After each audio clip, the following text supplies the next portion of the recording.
Saya akan memberikan beberapa langkah-langkah untuk kita bisa paham sama-sama sesuai dengan permintaan kamu. Ketika kamu melantik sebagai ketua di suatu bidang, terlebih khusus bidang kaum ibu. Dia punya strukturnya itu pertama Tuhan Yesus sebagai kepala gereja. Di bawah Tuhan Yesus itu gembala dan wakil gembala. Di bawahnya itu gembala kaum ibu. Di bawah gembala kaum ibu itu ketua kaum ibu. Dari ketua kaum ibu itu dibagi menjadi bendahara, sekretaris, ketua kaum ibu, dan wakil kaum ibu. Ada 4. Kenapa harus ada bendahara? Kenapa harus ada sekretaris? Kenapa harus ada wakil kaum ibu dan ketua kaum ibu? Dan kenapa harus ada gembala kaum ibu? Tujuan gembala kaum ibu itu ibu ini dia sudah makan kah belum? Sudah firman Tuhan sudah aman kah belum? Sudah terima Yesus kah belum? Sudah dibaptis kah belum? Apakah dia betul-betul percaya sungguh-sungguh kepada Tuhan atau belum? Itu dipastikan oleh gembala kaum ibu. Untuk semua kaum ibu itu, gembala itu penjaga kawanan domba. Bagaimana caranya? Ya, dia harus memelihara, kasih makan, menjaga, merawat supaya binatang lain atau orang lain jangan culik domba itu. Demikian juga gembala kaum ibu, dia merawat semua kaum ibu di jemaat tertentu. Jika kamu lantik di ketua kaum ibu di jemaat Immanuel, perlu harus ada gembala. Kalau perasaan kamu tidak cocok, berarti pendamping kaum ibu, supaya di mana ada ketua kaum ibu tidak menjalankan program, sekretaris tidak menjalankan program, bendahara tidak menjalankan program, wakil ketua kaum ibu tidak menjalankan program, itu harus gembala kaum ibu kontrol atau pendamping kaum ibu kontrol. Ada orang yang sakit tapi tidak kunjungi, itu harus dikontrol semua oleh gembala kaum ibu. Tetapi jika tidak ada gembala kaum ibu, semua itu bisa diambil alih oleh ketua kaum ibu. Ketua kaum ibu yang ambil alih semua itu. Ketua kaum ibu punya fungsi. Pertama sekali itu kontrol program. Kedua itu menjaga program. Ketiga itu mengingatkan setiap program yang mereka tidak menjalankan. Keempat itu mengarahkan semua bidang itu, mengumpulkan diskusi bersama-sama dan menjalankan program. Itu 4 nomor dari yang bisa dilakukan oleh ketua kaum ibu.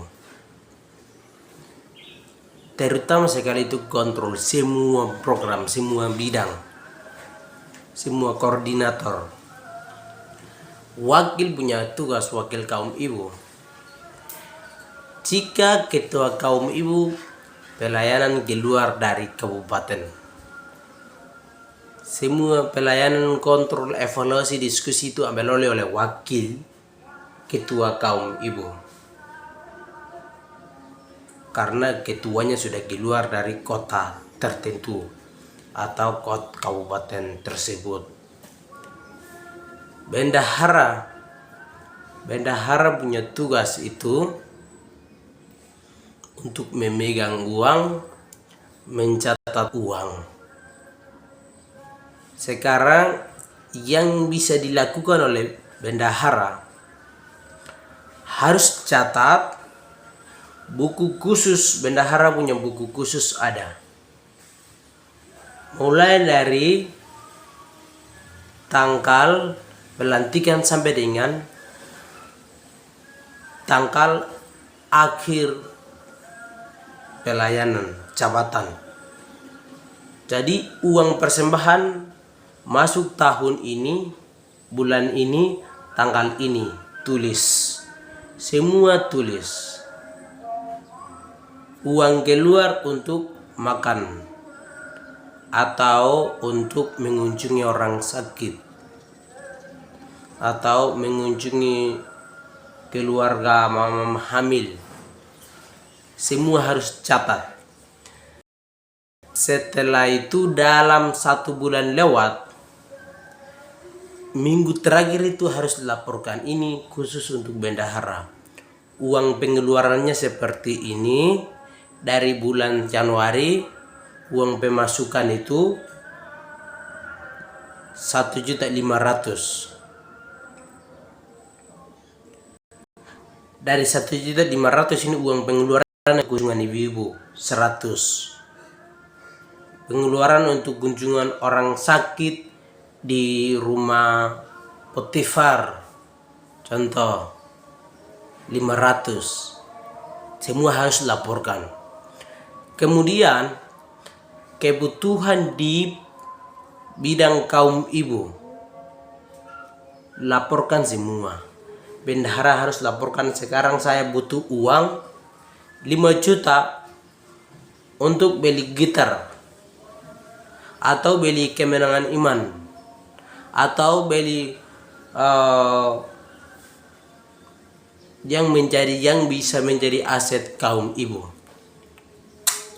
Jadi semua kebutuhan itu harus harus merincikan. Dari pelantikan seandainya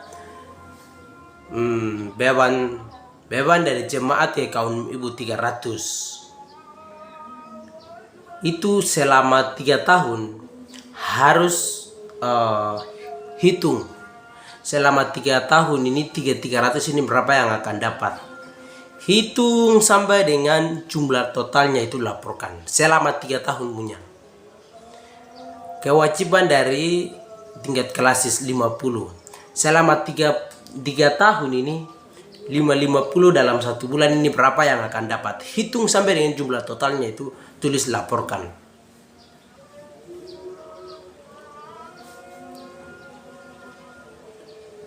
Dan kewajiban yang lain.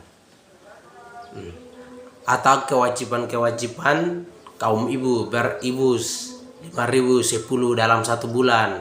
Boleh, supaya itu mendukung pelayanan pekerjaan kaum ibu.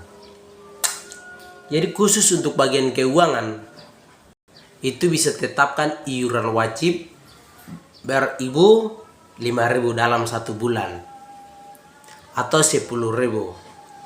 Kalau 10.000 12 ibu itu sudah 120.000. Itu sudah 1 tahun itu 12 ibu-ibu itu sudah 120.000. Kalau 10-10. Kalau 20-20 itu sudah 240.000. Itu 12 ibu saja. Ditambah dengan beberapa ibu, itu sudah sangat mendukung untuk kamu punya pelayanan. Ini khusus untuk bendahara.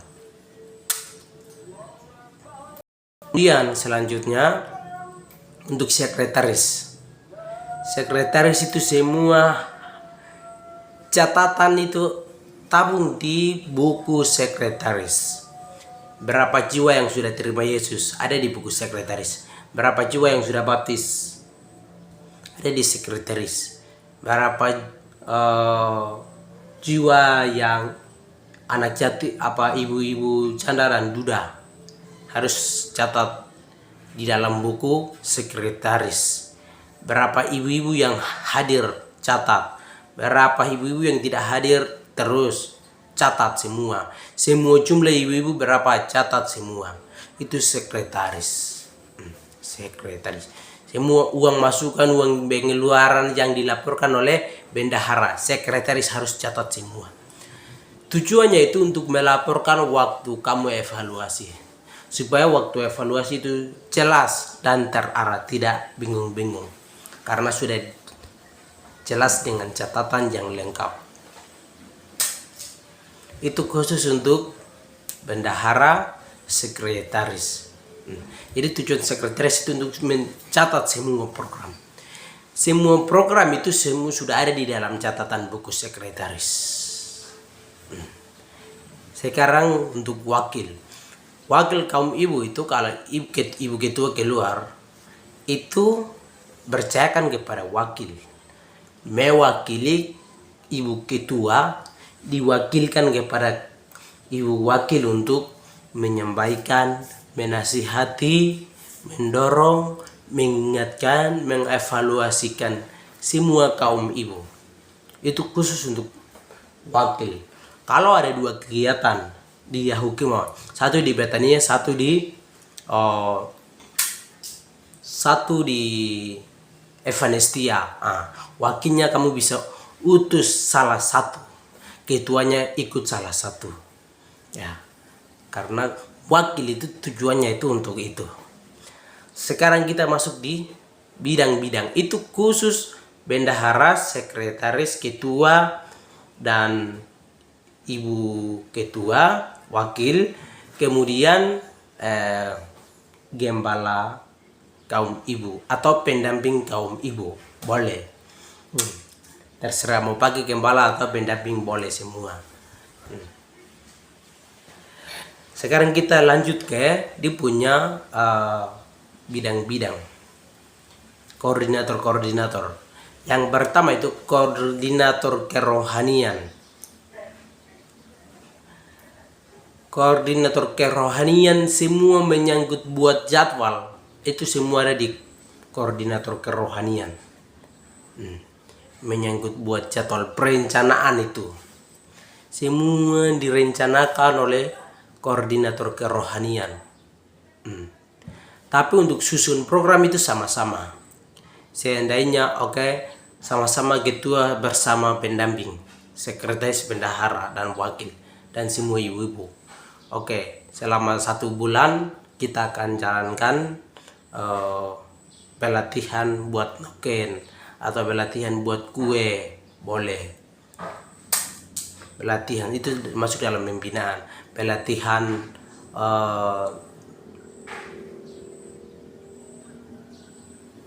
lagu-lagu atau gitar boleh aja. Jadi pembinaan koordinator itu ada